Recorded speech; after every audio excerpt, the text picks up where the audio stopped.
Di sini baru saudara boleh kirim pesan kasih orang di malam Natal ini. Walaupun kita tidak berjumpa, tapi doa adalah cara terbaik untuk aku memelukmu dari jauh. Saya percaya saya mama berdoa buat saya malam ini, walaupun malam ini saya tidak ke sana. Saya percaya saya mama menginginkan yang terbaik. Ketika dia dengar ada berita buruk dari anak tentang anaknya, dia menangis. Dia sedih. Dia tidak mau kita susah, dia tidak mau kita celaka. Dia tidak mau kita dikata-katain oleh orang lain, dia tidak mau. Tidak ada alasan saudara tidak bahagia. Mungkin ada orang paling dekat dengan saudara menyakiti saudara, tapi tidak lebih besar dari Allah yang memeluk dan mereka yang mengasihi saudara sampai di malam Natal ini.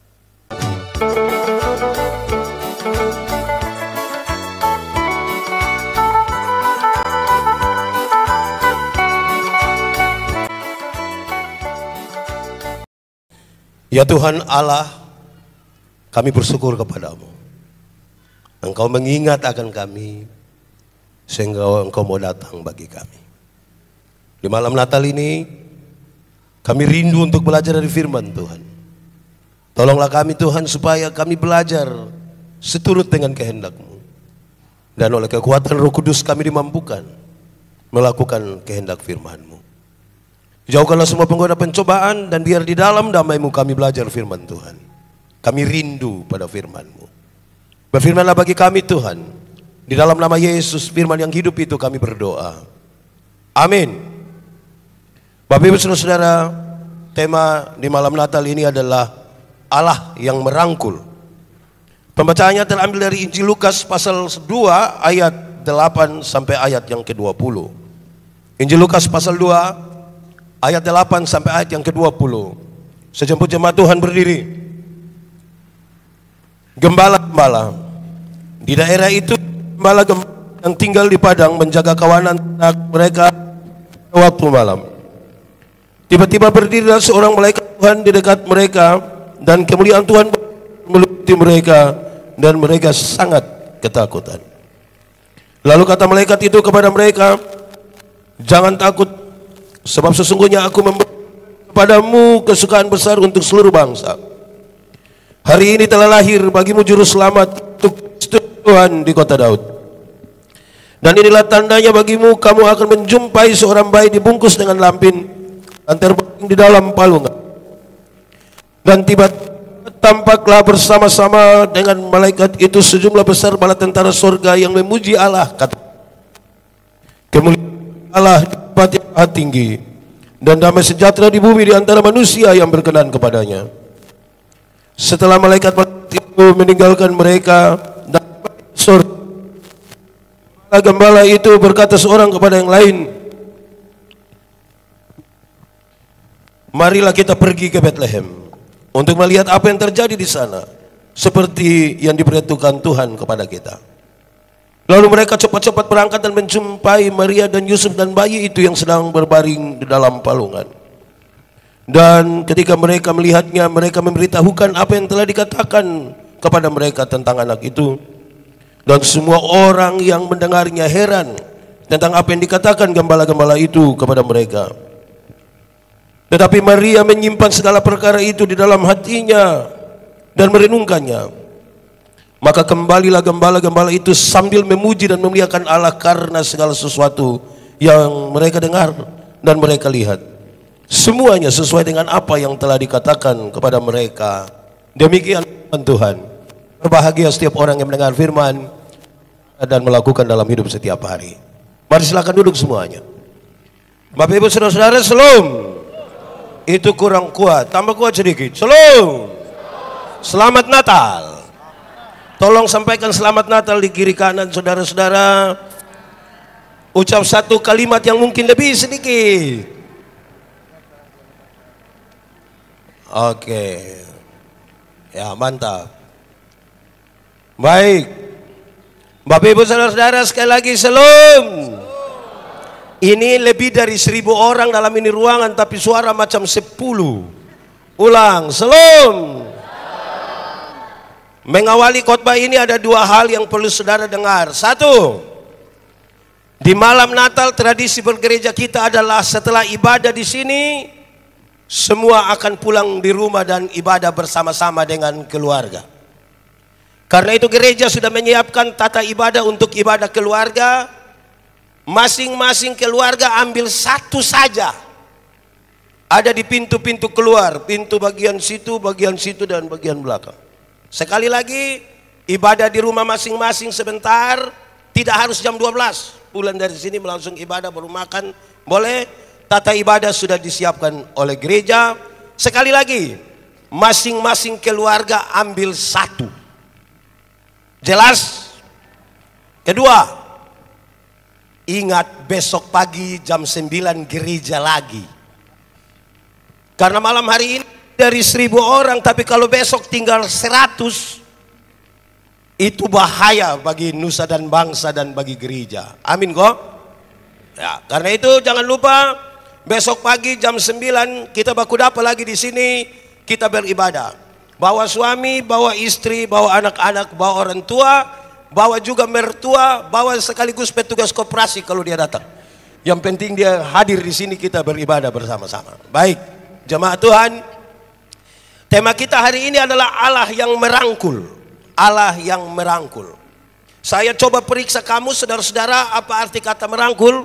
Penjelasannya panjang lebar saudara-saudara, tapi merangkul itu berarti mendekatkan diri pada seseorang, melingkarkan tangan pada bahu atau pada pinggangnya. Mendekatkan diri pada seseorang, melingkarkan tangan pada bahu atau pada pinggangnya. Itu yang dia pun nama merangkul. Pakai bahasa di Kupang bilang bapelo, peluk. Sekarang saya ingin bertanya kepada saudara dan renungkanlah kira-kira 10 detik. Kapan terakhir kali saudara dipeluk? Kapan terakhir kali saudara dipeluk? Tidak usah jawab, diam-diam saja. Kapan terakhir kali saudara dipeluk? Untuk memeluk saya tidak tanya yang dipeluk terakhir kali. Saudara-saudara, ada 2 anak kecil melalui orang tuanya rindu sekali ketemu dengan saya. 2 anak laki-laki umur 7 tahun kira-kira. Mereka bilang, orang tua bilang, Pak Pendeta, anak-anak rindu sekali kepingin Pak Pendeta. Boleh? Saya bayangkan mereka ketemu untuk foto. Ternyata tidak. 2 anak ini ketemu saya hanya untuk memeluk. Memeluk kuat-kuat, mereka tidak mau diganggu. Kadang-kadang yang satu cubit-cubit Pak Pendeta. Saya bayangkan, gemas ya. Tapi saya tidak tahu apa yang ada di dalam hati mereka. Tapi waktu merenungkan bagian ini, saya bertanya sekali lagi, kapan terakhir kali saudara dipeluk? Kapan terakhir kali saudara dirangkul? Kalau saudara sudah menemukan jawabannya, saudara rasa apa ketika saudara dipeluk? Rasa apa? Kalau saudara merasakan sesuatu paling tidak bisa digambarkan, kalau orang dipeluk itu dia rasa senang sekali. Oh, orang peluk kita, apalagi orang yang sayang kita nih peluk kita senang toh. Tidak mungkin kita bilang, oh sana sayang-sayang kau peluk. Dan tidak mungkin begitu. Senang. Kadang-kadang dipeluk itu kita merasa terharu sekali. Orang memeluk kita dan kita menangis, rasa terharu, entah apa, pasti ada kisah di situ. Kadang-kadang dipeluk itu membuat kita merasa terlepas, beban yang selama ini ada pada kita itu terlepas hanya dengan pelukan. Tapi saudara tahu, bukan saja yang baik-baik itu. Karena kadang-kadang kita dipeluk dan kita rasa jengkel juga. Saudara pernah alami kok tidak dipeluk tapi saudara jengkel? Mungkin saudara pernah alami. Saudara-saudara, oleh pelukan itu orang bisa merasakan sesuatu. Oleh pelukan itu orang bisa merasakan sesuatu. Sesuatu yang saya maksudkan tadi bisa dikelompokkan di dalam. Ini pelukan tulus atau tidak tulus. Jadi oleh pelukan itu orang yang dipeluk bisa merasakan. Ini pelukan tulus atau tidak tulus. Saudara-saudara, untuk apa itu pelukan? Kalau pelukan bisa dikelompokkan, ada yang tulus, ada yang tidak tulus. Untuk apa itu pelukan? Itu pelukan sebenarnya dimaksudkan untuk melepas rasa.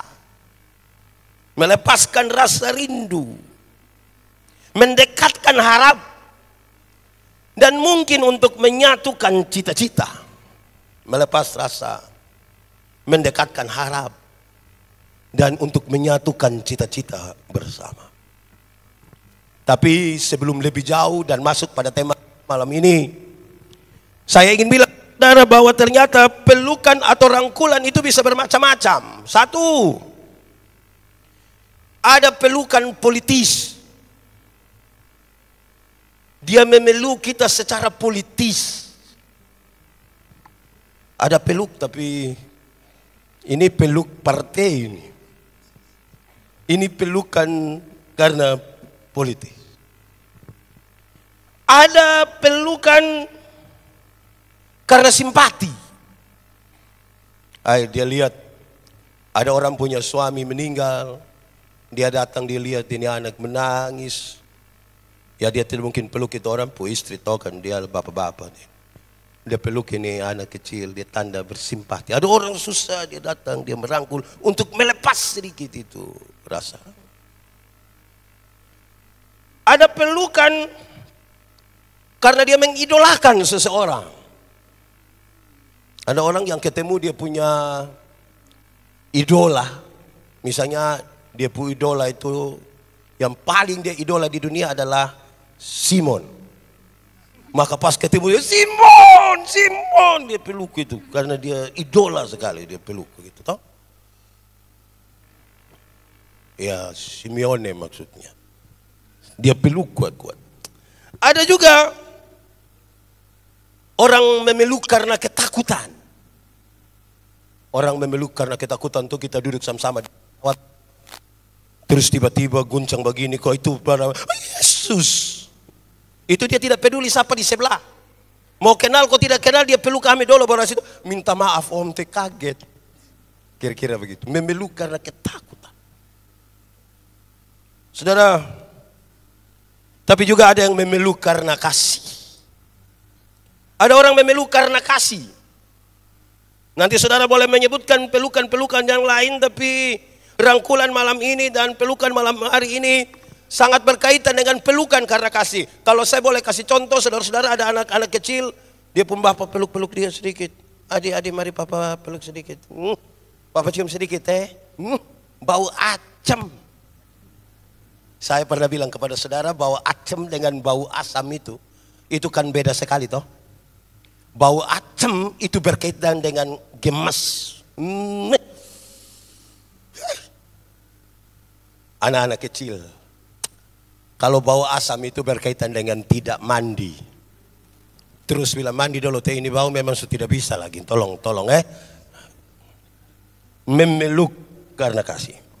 Saudara-saudara, malam hari ini tema kita tentang Allah yang memeluk, Allah yang merangkul, dikaitkan dengan kisah gembala-gembala yang kita baca dalam teks tadi. Tadi sudah ada sedikit drama di sini tentang ini gembala-gembala. Tapi penjelasan awal ini seperti tadi yang telah dinarasikan dengan baik. Saudara-saudara, gembala-gembala adalah orang-orang rendah, orang-orang kecil. Mereka tidak tinggal di istana Herodes. Mereka tinggal di padang belantara. Tidak ada hunian yang indah bagi mereka. Mereka bergumul dengan dunia, mereka bergumul dengan tantangan, mereka bergumul dengan pekerjaan. Dan tadi dalam drama itu kita sama-sama lihat beberapa sudah malas. Siang kerja, malam juga kerja. Orang bertanya, Pak Pendeta, kenapa tidak di istana Herodes? Ada banyak jawaban, tapi kaitan dengan ini saya membayangkan saudara-saudara, di istana kemewahan, dalam kebaikan, ternyata Tuhan Yesus terancam di situ. Berita kelahiran Yesus yang disampaikan pada raja di istana membawa dampak yang berbahaya bagi kehidupan Yesus. Karena Herodes tidak suka. Dia mau supaya kalau boleh raja yang baru lahir itu dibunuh. Gembala-gembala itu adalah orang-orang yang telah menjadi percakapan banyak masyarakat. Gembala-gembala adalah orang yang tidak bisa dipercaya. Mereka bukan saja kecil, hina, tapi mereka orang-orang yang tidak bisa dipercaya. Jadi kalau berita kelahiran Tuhan Yesus nanti disampaikan oleh mereka, mereka butuh doa kuat supaya orang bisa percaya. Dan saya kira ini menjadi pesan yang penting. Walaupun belum masuk pada pesan-pesannya, saya ingin mengatakan bahwa kalau pesan-pesan itu diberikan oleh orang-orang kecil dari golongan rendah, sangat sulit dipercaya. Hari-hari ini saudara-saudara, orang lebih percaya kalau yang bicara itu orang kaya, yang bicara itu orang yang punya jabatan, pejabat kaya bicara pasti dianggap benar. Orang-orang kecil kalau bicara, kita kadang-kadang lu tahu apa? Ini pergumulan bagi gembala-gembala untuk bawa berita yang mereka dengar. Hari ini telah lahir bagimu juru selamat, yaitu Kristus Tuhan di kota Daud. Ini tantangan bagi mereka, karena mereka oleh masyarakat menjadi sebuah kelompok yang sangat sulit dipercaya.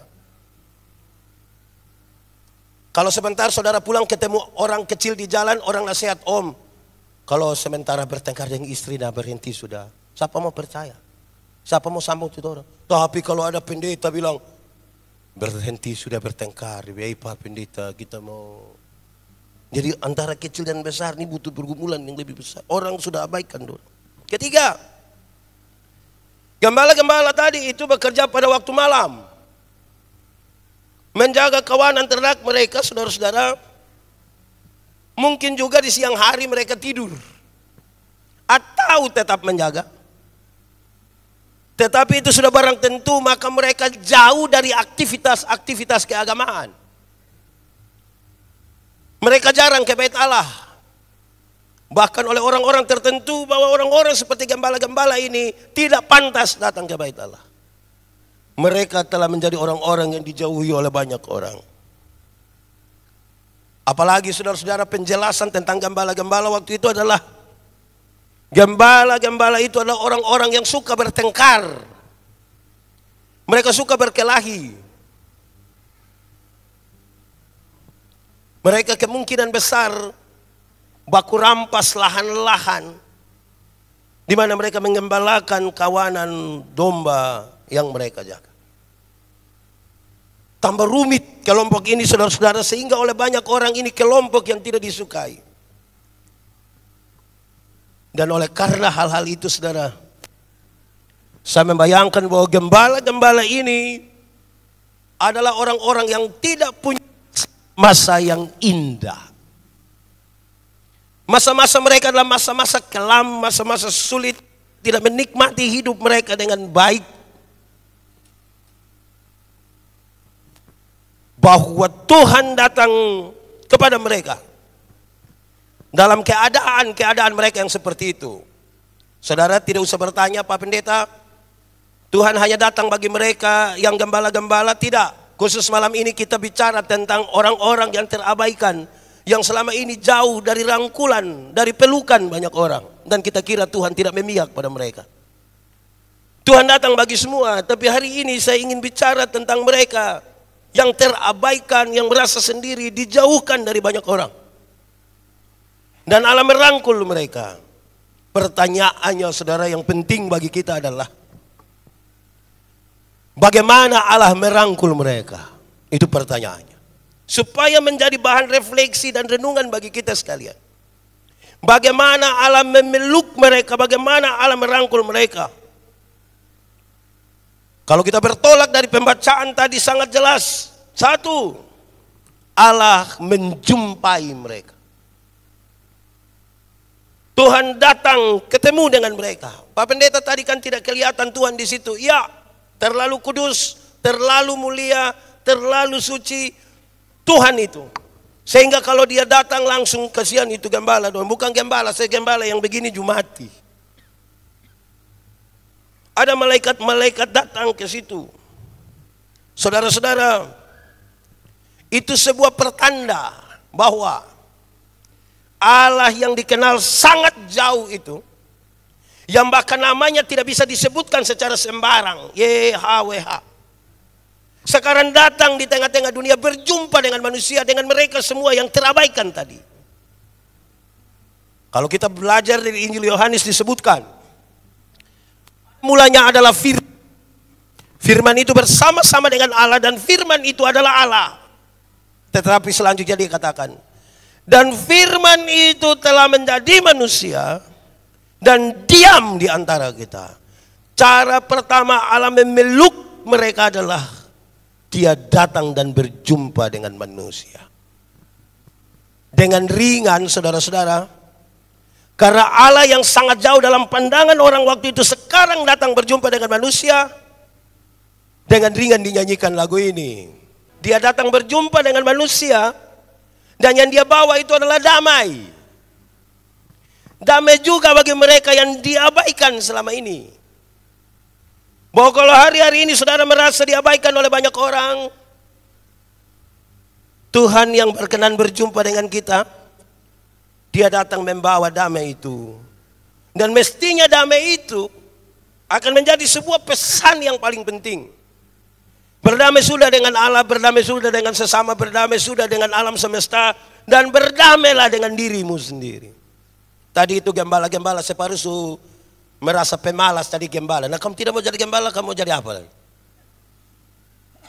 Berdamai sudah dengan dirimu, terima. Tidak usah menjadi orang lain. Syukurilah kita punya diri, syukurilah kita punya keadaan. Cara pertama, Allah datang di tengah-tengah dunia.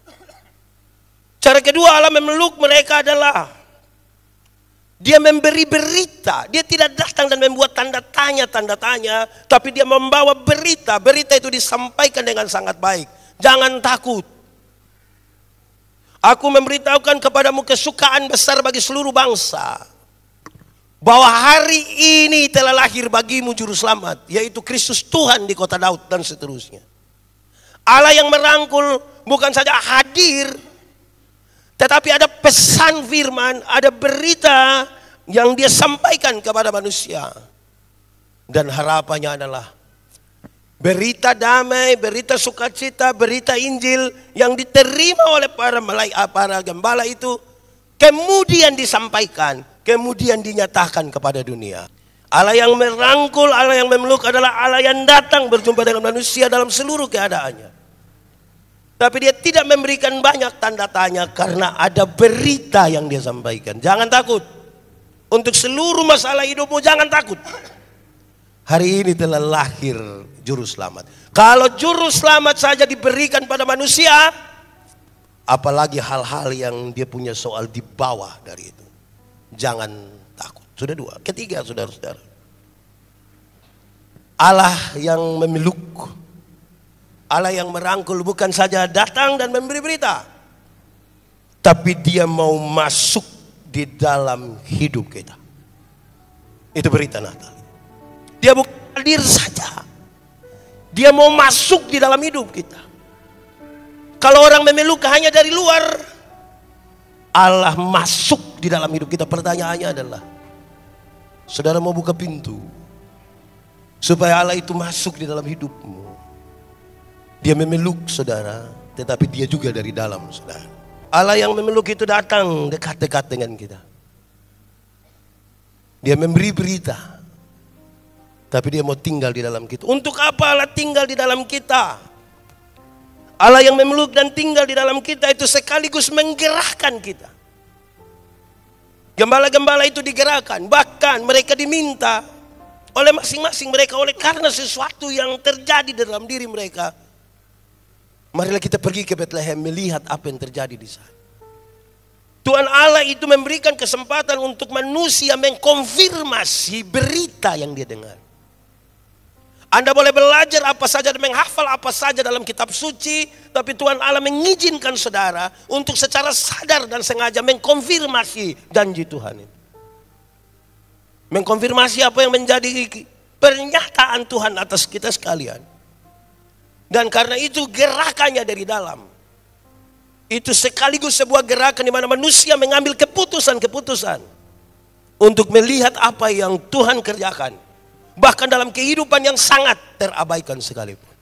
Saudara, mereka yang menikmati kehadiran Tuhan tidak serta-merta sembuh dari penyakit mereka. Tidak serta-merta langsung bebas dari masalah mereka. Tetap masalah itu ada.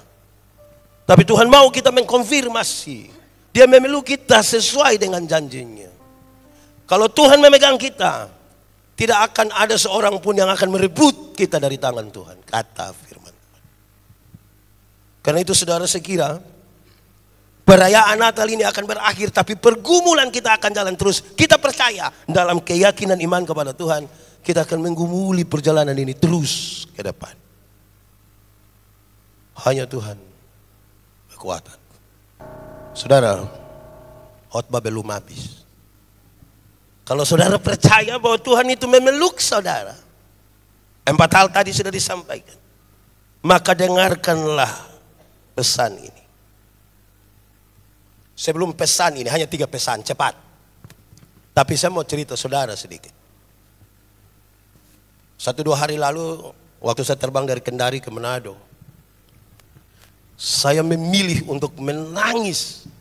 Dan saya betul-betul menangis. Saya perasaan di sebelah kiri kanan, tapi kok memang air mata mau keluar.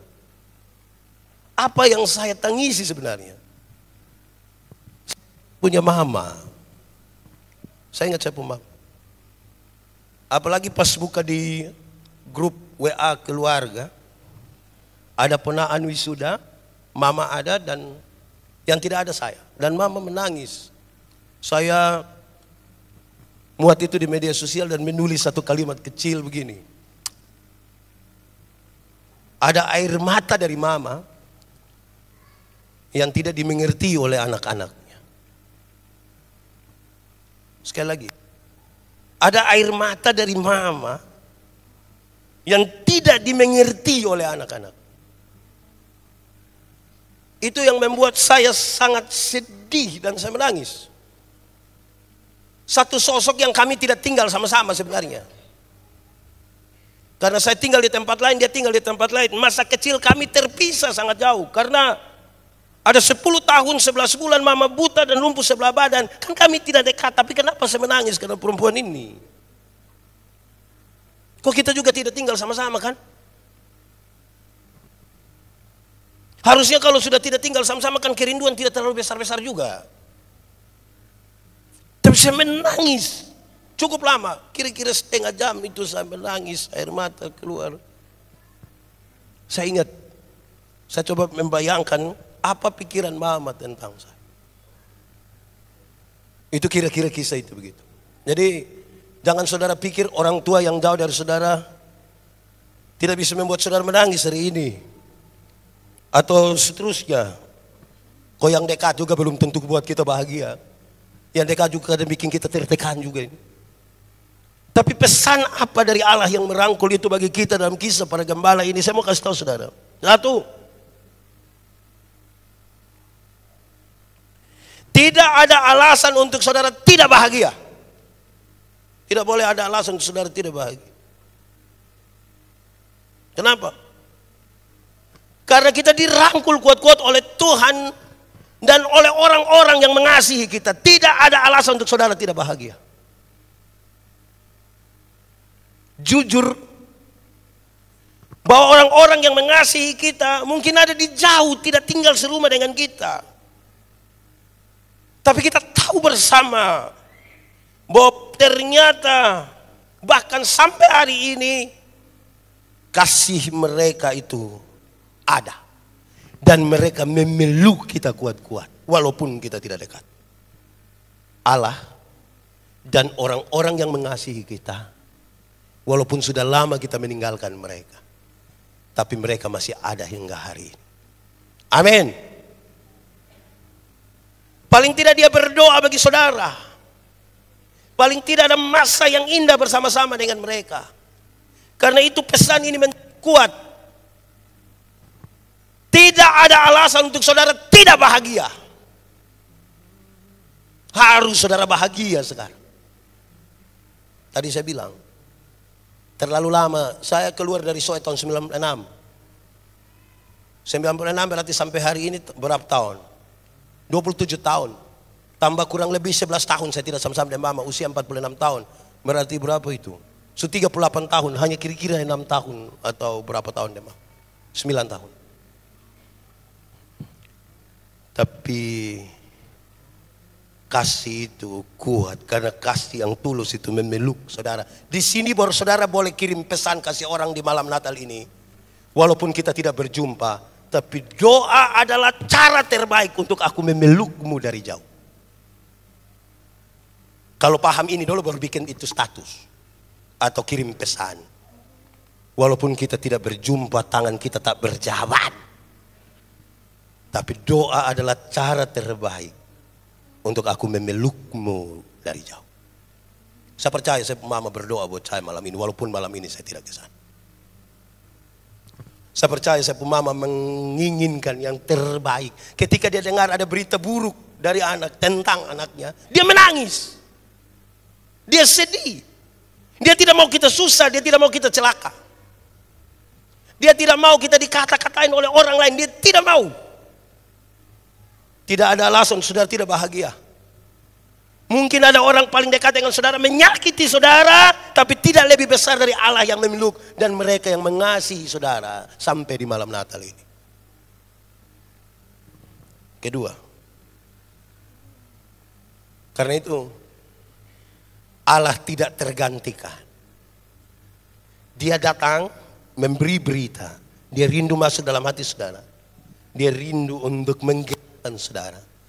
Di ruang hati itu dia tidak tergantikan oleh siapapun. Dia tidak tergantikan oleh apapun juga. Oleh kekayaan dia tidak tergantikan, tidak. Oleh kawan-kawan baru, oleh pasangan baru saudara dia menggantikan, dia tidak. Dia tidak tergantikan. Saudara, atau dengan bahasa lain saya ingin sampaikan begini. Mungkin papa sudah meninggal. Mungkin mama sudah meninggal. Kita rindu Natal bersama-sama, tapi mereka sudah mendahului kita. Kita sedih di malam Natal ini. Tapi saudara-saudara, pesan-pesannya, harapan-harapannya semasa hidupnya menjadi bagian yang tidak tergantikan oleh siapa. Saudara boleh mendapatkan orang baru, saudara bisa mendapatkan apapun yang saudara anggap terbaik dan terbaru hari ini. Tapi Allah yang merangkul dan mereka yang mengasihi kita itu tidak tergantikan. Tidak. Pesan yang terakhir. Karena itu, masuklah di dalam hidupmu. Jangan keluar, masuk kembali dalam hidupmu. Selidiki kita hidup. Adakah perjumpaan kembali kita dengan Allah yang merangkul kita?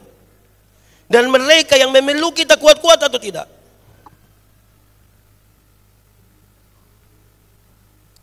Kalau Allah merangkul dan saudara menjumpai di sana dalam hidupmu, juga dengan orang-orang yang Tuhan kasih kesempatan bersama-sama dengan saudara, maka saya kira tidak ada kata terlambat bagi sesuatu yang membuat kita punya harapan ke depan. Tidak ada kata terlambat untuk itu. Jangan berhenti berharap, karena masa depan itu sungguh ada bagi saudara, bagi kita semua. Apa sebenarnya menjadi dasar dari ini semua? Karena dia mengasihi kita. Bukan saja dia mengasihi kita, dia pakai banyak orang untuk mengasihi kita. Hari ini saudara harus merayakan Natal dalam kebahagiaan. Sekali lagi, tidak ada alasan saudara tidak bahagia. Karena Allah mengasihi. Saya lihat saudara punya muka ini banyak dengan masalah. Tapi jangan itu masalah membuat kita tidak bahagia. Saya terlalu percaya bahwa Allah yang merangkul kita membuat kita bahagia. Coba saudara ingat orang tua yang sementara ini mengasihi saudara, bahkan membawa saudara dari kecil hingga saat ini. Masa saudara tidak bahagia hanya karena ada satu persoalan kecil di hadapan saudara? Mari kita semua bahagia, sekaligus membangun komitmen. Kita akhiri semua.